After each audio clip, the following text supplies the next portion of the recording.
Hello guys, 7th level. Argent Facility destroyed, because it's actually a remix of the 4th level, which was Argent Facility. Now we're going to see way bigger demons flying around, like Kako demons and Revenants and Pinkies and whatnot. And the reason being, because the Argent Tower is destroyed, and you can see it briefly at the beginning of the level, in front of this layer.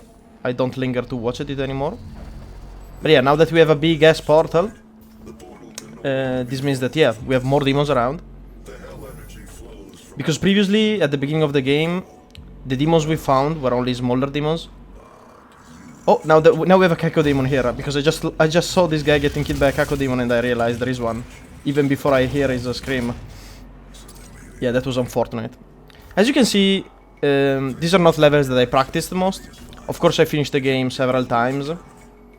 And but you still don't remember all of the encounters, you know. And this is also much more fun, because I'm not going much by memory, like, okay, this guy spawns here, so I'm gonna kill them quickly. But I'm starting from now on, since this is the second half of the game, we're at the 7th level out of 13. I'm just gonna go gun blazing most of the time. Sure, you can see me still looking for some secrets, but it's mostly because I really enjoy those. And I don't mind having some more extra weapon points for the next weapon mod, which I'm going to unlock, which is for the chain gun. Which, spoilers, I will be using it a lot. And that's actually insane, because I never used the chain gun much in any of my previous gameplay. But this time I really wanted to try something new, and you will see soon. Okay, so as we were saying, in the beginning of the game it was only a Lazarus wave, which, I don't know, it's kind of a hell wave that was released by the Lazarus Labs. And it turned like 66% of the USC staff into possessed scientists, possessed soldiers, and whatever. And so yeah, I guess after that, if we were to talk like in-lore reasons for other demons like the imps and anything else that we find before Hell, I guess it's because Hell drove the possessed staff into building up Gore Nests with the corpses of whatever they found around. And with the Gore Nests, they were able to summon imps and other demons. And that is really cool, I would say.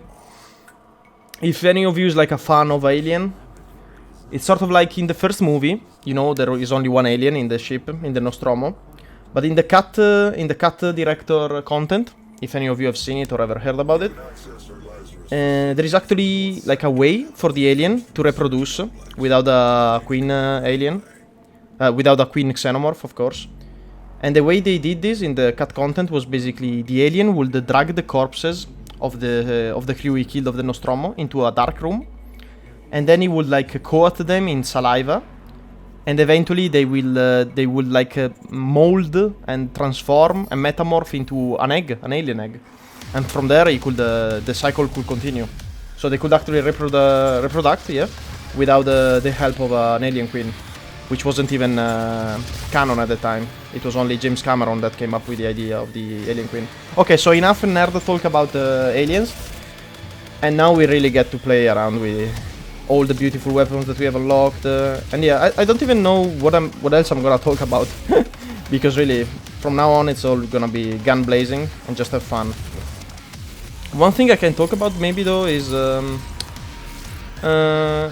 yeah, it's probably the ambient sound music we had before. I'm sorry, I'm saying it only now, but maybe you can still listen it. You can still hear it in your mind.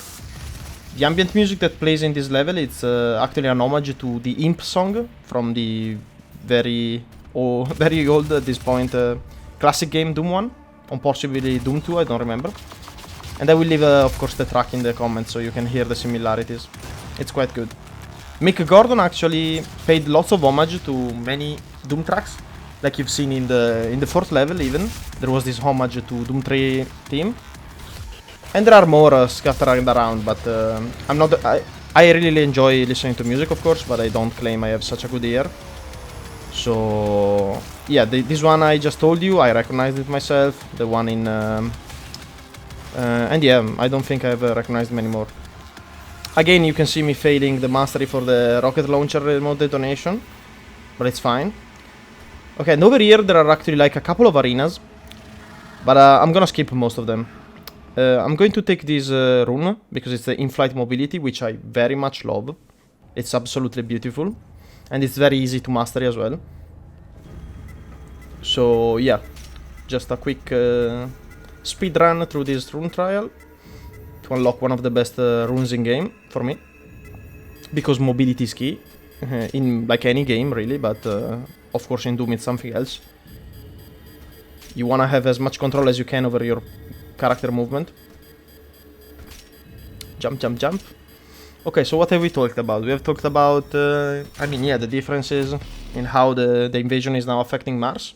Now we have a fully fledged portal, which means bigger demons. And also the shift of the game now completely changes. I would even go as far as to say that like the first 5 levels were basically training. Kadingir Sanctum instead is like, yeah, is really testing you. And then, but it's still not as crazy as the later levels. And starting from this one, which they introduce you to the Pinky as well, it's really where we're going to have so much fun. Now they're just gonna go throw very, very good fights at you. Now we have the introduction of the Pinky. And yeah, lots of people struggle with these guys, and I have also died to them quite a few times. But as always, it's like, this game is also like Dark Souls, you know? In Dark Souls, most of the time, when you die to demons, it's because you're ignorant about them. You don't know how they behave, you don't know what their pattern is. And the Pinky pretty much works like a Dark Souls mob. In that you just need to understand its weakness. Its weakness is in the back. And sure, it comes straight charging at you, like the bull in Dark Souls even, in the very first Dark Souls. So what you gotta do is either bait his attack, and then wait for a chance to go for his back, or actually bypass him completely with a stun bomb. Just stun bomb him, get behind him with a super shotgun, and that's it. Easy work of him. Also, another thing I would like to point out is at the beginning of this level, Samuel Hayden kinda praises us, or at least has fun. Did I actually close the door here? Or it was already closed, I don't know. I really liked how Samuel Hayden praises us and gives us an epitome of being the Hellwalker, the only flesh and blood to survive the divide, stuff like that. And that is just amazing, because any good hero in history, he needs to have some epitomes to him, you know? Like Achilles. I don't know how they will translate, so I'm not gonna go ahead and list all of Achilles' epitomes. But it's just great, you know, when you're building a myth, when you're building up a legend, your character needs to have very cool names. I almost got devastated by these imps because I literally landed too high. I literally landed from too high, and when you do that, you have this animation that locks you into place for a, I guess, short of 1-2 seconds. And from what I played of Doom Eternal, there is nothing of that. When you fall from any height, even very, very far away, there is no impact compensation pop-up, which is unfortunate because it's really cool. It adds to the sci-fi of the suite, I will say. But at the same time, you don't have the lock-in animation because you fell from too high. The Slayer just doesn't care in Doom Eternal. Go to hell with the lows and shit and stuff. Okay, this is quite possibly the first time I use the... how is it called? Yeah, the chain gun. And I think I liked what I saw. So, yeah. Soon you will see more of that. Maybe too much of that, even. I really, really enjoyed the chain gun this playthrough around. I don't usually bring it out much, because I'm honestly not that much of a fan of the sound it makes. I think they could have done better with it. And what else? Now I go back to get the Praetor Suit token, of course. So yeah, the chain gun, I don't know, I kind of felt underwhelmed in the past. Or, actually, it simply got overshadowed by the siege mode for the Gauss cannon. That thing is just insane. And again, I'm a sucker for sci-fi stuff. You may have noticed when I talked about Alien. So yeah, the Gauss cannon is just, I don't know, nerdgasm, we could describe it. It's beautiful, the animation, the sound, even the little clicks, the beeps it makes, like beep, boop, boop, stuff like that, I don't know. I'm a sucker for those. Did we get any beep on... Yes, Weapon Mastery External Payload, actually completed. Sometimes I leave that Mega Sphere or Mega Health for later. And in this... I got a kinda baited here, because I used to remember that a Baron Novel spawns at some point. But I don't exactly remember when. So it's going to take me a while to figure it out. So you see another Pinky, just stun him. Or use a remote detonation behind him. And yeah, I guess most of the people that has had problems with pinkies is because either they're not using remote detonation because they're not comfortable with it on the rocket launcher, as I was. I know I wasn't comfortable with it for a very, very long time. I talked about it in one of the previous videos. It took me a lot of time to start using it without killing myself. And of course, given the masochist I am, I actually started using remote detonation on Ultra Nightmare.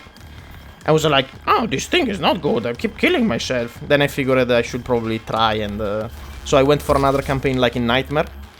And I played through most of it with the remote detonation, and I learned it in very little time.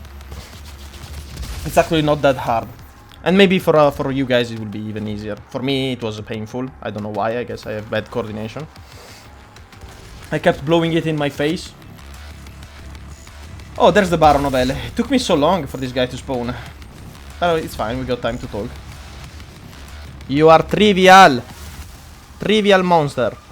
And actually here I left it to luck. I literally just spammed the mouse and went for the first one. And I'm actually a fan of the Gatling rotator. I know the mobile siege turret looks better, and maybe some of you will be cringing on this. Oh no, you didn't go for siege mode first. But honestly, this one is more fun, and it's also more reliable, because it burns ammunition slower. Yeah, so overall you're going to have more bullets, I would say. I'm not saying more DPS, because I don't think it deals more DPS. The mastery also is quite easy. I'm gonna get it like next level. Yes, I think next level I'm going to unlock it.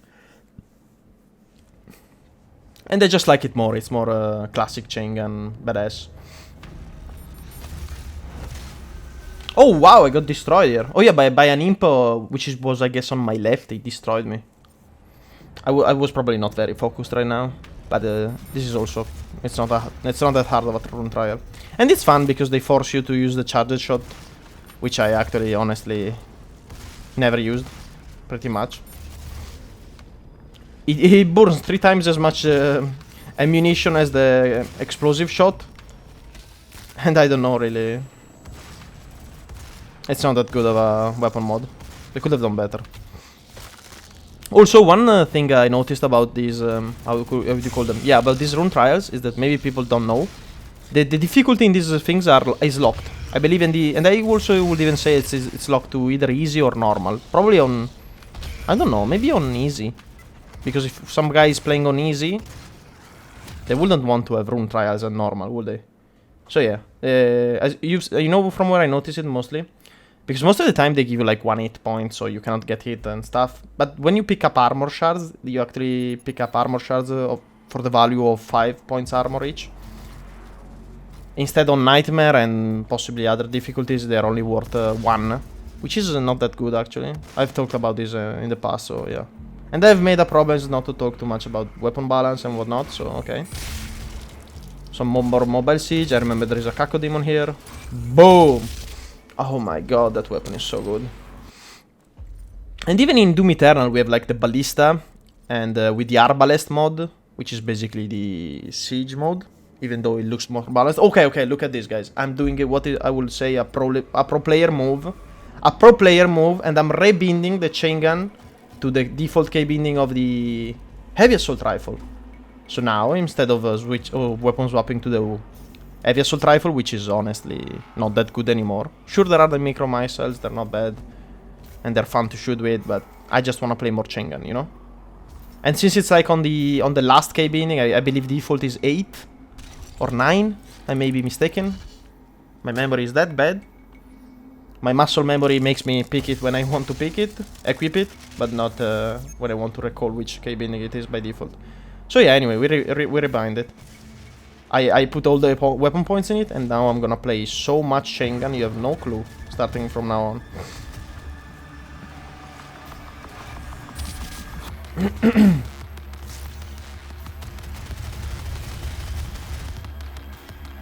And yeah, it gets really fun, the chain gun like that.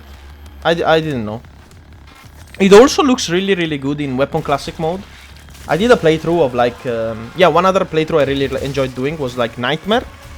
Without HUD, without crosshair, and with the classic Doom weapon pose. That was really cinematic. I enjoyed the hell out of it. Actually, I might even make some videos out of it because it's just that fun. And the chain gun looks especially good on that, and even the siege mod weapon. So yeah, the chain gun actually deals quite a lot of damage. And also, I really enjoyed using it. You know why? Because since it burns through ammunition so fast, it actually kinda, how would you say? It incites me. It promotes me into using more the chainsaw. Because I need ammunition for the chainsaw. No, wait, for the chain gun, yeah. Too many chains around. I'm getting lost. So yeah, we haven't really talked much about lore. All I'm gonna say is I love Aiden as a character. As you may know, he's not the villain in this story. And I can't wait to see what happens to him in Doom Eternal. Of course, if you're watching this video when Doom Eternal is already out, then yeah. We can reminisce it together. And that's it, I guess we're already at the end of the level. Yeah, I skipped through most of the encounters, as you've seen in the top right corner. I may have skipped a bunch. But I don't mind, I really just want to have fun. And shoot through demons with my chainsaw and siege mode weapon, whatnot. Boom. Yeah, overall this level was honest. They introduce you to the Pinky. You go back to the previous level of Mars. But most of all, it's much more adrenalinic than basically... Except for Kadinger Sanctum. Now yeah, now is where the game really picks up. Thank you guys, see you next time.